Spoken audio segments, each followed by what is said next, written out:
ছোট্ট একটা রুম, আপনার কবরের মতো, একবারে ফুললি একটা কবর, এতটুকু ছোট। আয়নাঘর আসলে কি? আয়নাঘরে সেই টর্চার সেলের চেয়ারের মধ্যে কিভাবে টর্চার করা হতো? ভিউয়ার্স, এই বিষয় নিয়ে এবার রফিকুল ইসলাম মাদানী কি বলছে।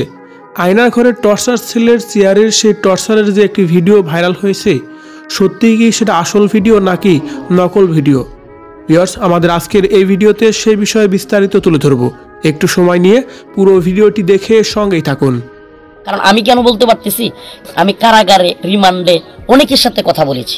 আয়নাঘর হচ্ছে মূলত একটি আতঙ্কের নাম। তার কারণ এই আয়নাঘরে মানুষ বছরের পর বছর সময় পার করে দিয়েছেন। শেখ হাসিনা এখানে গুম করে বন্দি করে রেখে দিয়েছিল এরকম অসংখ্য মানুষ। শেখ হাসিনা পতনের পর তারাই এখন একের পর এক মুখ খুলছেন। তেমনই মুখ খুলেছেন রফিকুল ইসলাম মাদানীও।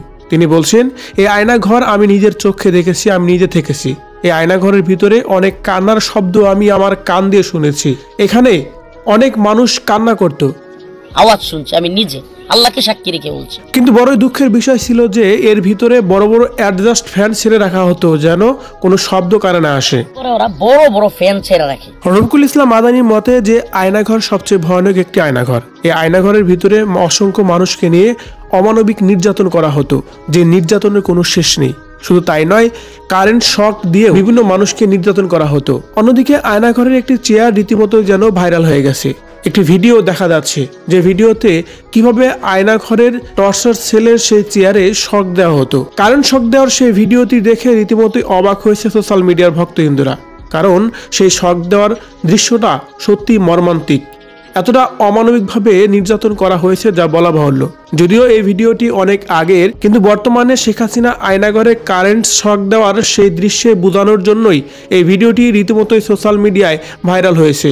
তাই সর্বোপরি বলাই চলে যে স্বৈরাচারী শেখ হাসিনা এদেশের মানুষের উপর অমানবিকভাবে অনেক নির্যাতন করেছে। তার বিরুদ্ধে যারাই গেছে তাদেরকেই কঠোরভাবে শাস্তি দিয়েছে।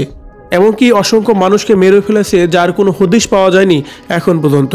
সাবেক এই প্রধানমন্ত্রীর শেখ হাসিনার কি এমন শাস্তি হওয়া উচিত বলে আপনি মনে করেন? অবশ্যই কিন্তু আপনার মূল্যবান মতামত কমেন্ট করে জানাবেন আমাদের কমেন্ট বক্সে।